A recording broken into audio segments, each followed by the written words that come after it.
Nakakaya ba ang mag-post your post? Hindi. Isa itong paraan na binigay sa atin upang makilala tayo sa wider audience.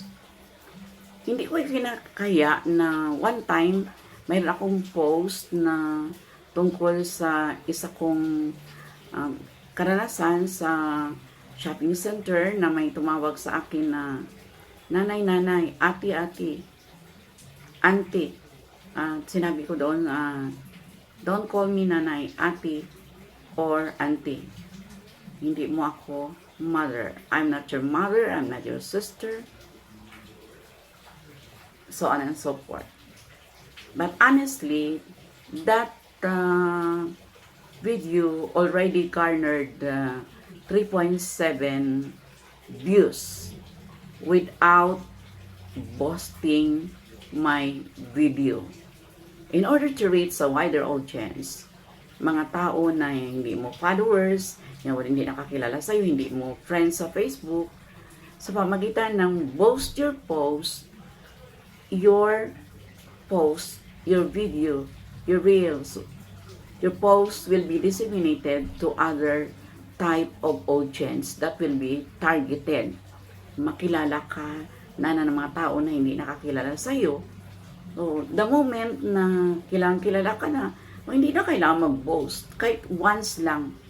Yeah, do that para magkaroon ka ng mataas na views at marami rin ang followers.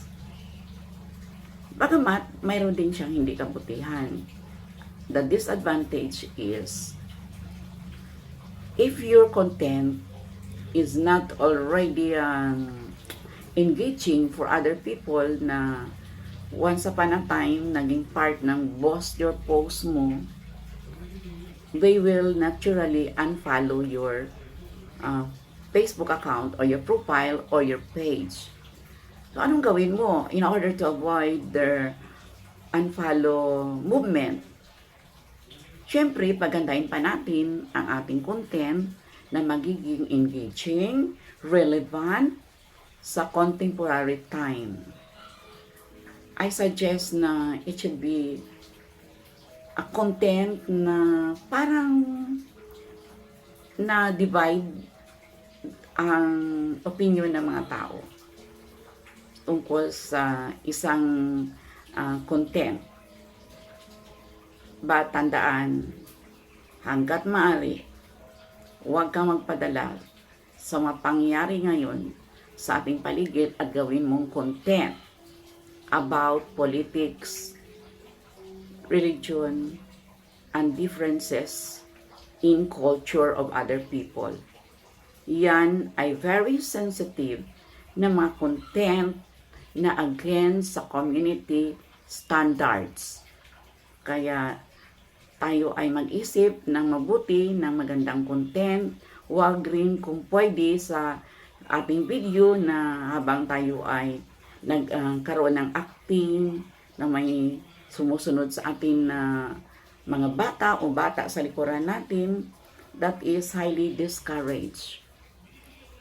Ganon din ang pag-content na ipakita mo, izo-zoom mo pa, ipakita mo yung mga pointed objects na binili mo o ginagamit mo, kahit pa ito ay ginagamit mo sa yung a day in my life, routine of my life, na ikaw ay nandoon sa garden na pinapaganda o nililinis mo yung garden, hindi ito advisable or recommendable na ipakita mo ang anumang mga matatalim na mga objects or mga objects na matatawag natin ay magbigay sa atin ng injury. Hindi po yan pwede.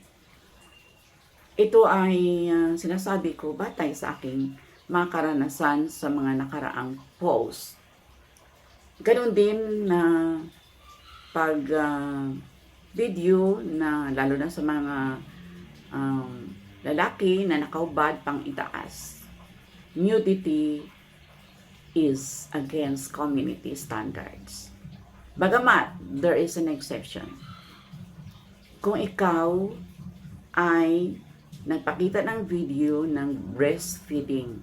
Hindi yan violation sa ating Facebook, or mayroon kang isang patunay na kailangan talaga na ipakita na yung isang babae ay nag-breastfeed. So, siyempre, ipakita yun, pero tatakpan yung mga sensitibo na bagay.